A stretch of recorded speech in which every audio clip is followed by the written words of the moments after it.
Assalamualaikum warahmatullahi wabarakatuh. Perkenalkan, nama saya Yohana Amalia Puspa dengan NIM 8604966673. Saya dari Prodi PGSD Universitas Terbuka. Pada kesempatan kali ini, saya akan menyampaikan materi tentang ciri-ciri makhluk hidup, yaitu gerak pada tumbuhan. Gerak pada tumbuhan adalah respon tumbuhan terhadap rangsangan dari lingkungan, seperti cahaya, air, sentuhan, suhu, dan gravitasi. Meskipun tumbuhan tidak dapat berpindah tempat, tumbuhan tetap dapat bergerak sebagai bentuk penyesuaian diri terhadap lingkungannya. Gerak pada tumbuhan dibagi menjadi 3 jenis, yaitu tropisme, nasti, dan taksis. Yang pertama yaitu tropisme. Tropisme adalah gerak pada tumbuhan yang arah geraknya dipengaruhi oleh arah datangnya rangsangan. Tropisme dibagi menjadi fototropisme, geotropisme, dan kemotropisme. Fototropisme adalah gerak tumbuhan yang dipengaruhi oleh cahaya. Gerak ini dibedakan menjadi dua, yaitu fototropisme positif dan fototropisme negatif. Pada pengamatan di bawah jembatan, terlihat tanaman liar yang tumbuh di tempat yang minim cahaya. Batang dan daunnya memanjang serta condong ke arah luar jembatan yang lebih terang. Arah pertumbuhan tersebut menunjukkan bahwa tanaman merespon cahaya dengan tumbuh menuju ke sumbernya. Dengan demikian, tanaman tersebut mengalami fototropisme positif. Geotropisme adalah gerak tumbuhan yang dipengaruhi oleh gravitasi bumi.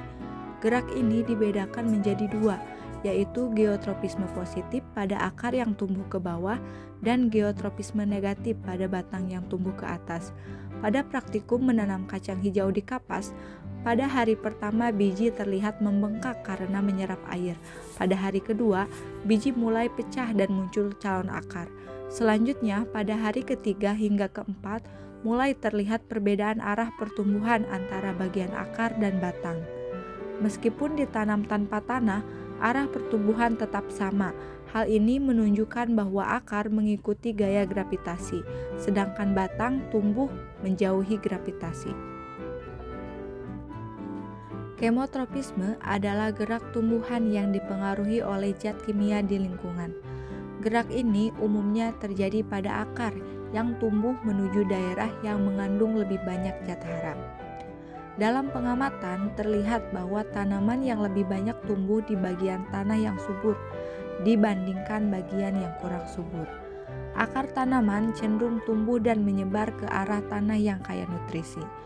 Hal ini menunjukkan bahwa akar mampu merespon keberadaan zat hara di lingkungan untuk mendukung pertumbuhannya. Yang kedua yaitu nasti.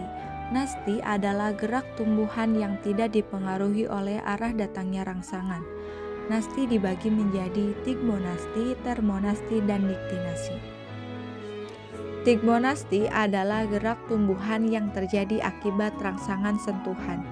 Gerakan ini tidak dipengaruhi arah sentuhan, tetapi dipengaruhi oleh kuatnya rangsangan yang diberikan.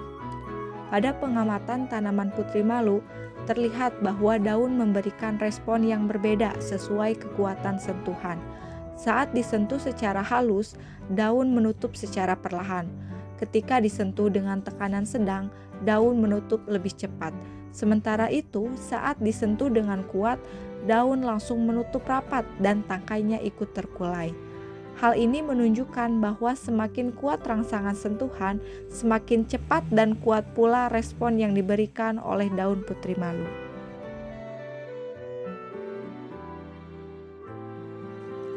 Termonasti adalah gerak tumbuhan akibat perubahan suhu. Contohnya bunga tertentu yang mekar saat suhu hangat di siang hari dan menutup saat suhu lebih dingin pada sore atau malam hari. Perubahan suhu mempengaruhi tekanan sel pada tumbuhan sehingga menyebabkan bagian bunga membuka atau menutup. Niktinasi adalah gerak tumbuhan yang terjadi karena perubahan kondisi terang dan gelap. Gerakan ini ditunjukkan dengan daun yang membuka atau menutup sesuai dengan cahaya di lingkungannya.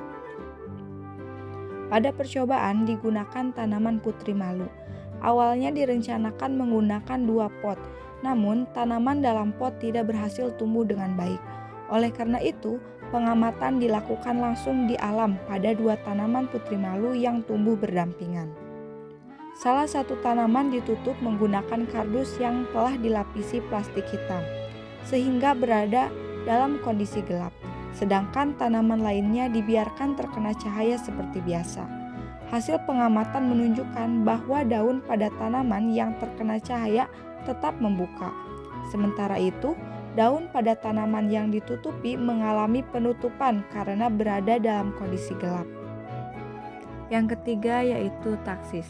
Taksis adalah gerak makhluk hidup yang berpindah tempat karena adanya rangsangan, seperti cahaya atau zat tertentu, sehingga bergerak menuju atau menjauhi rangsangan tersebut.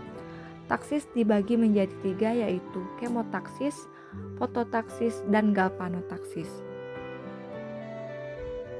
Fototaksis adalah gerak berpindah tempat pada makhluk hidup karena rangsangan cahaya.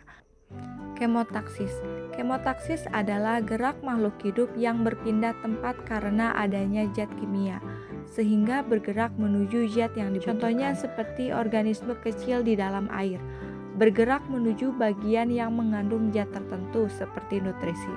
Hal ini menunjukkan bahwa makhluk hidup merespon zat kimia dengan cara berpindah tempat.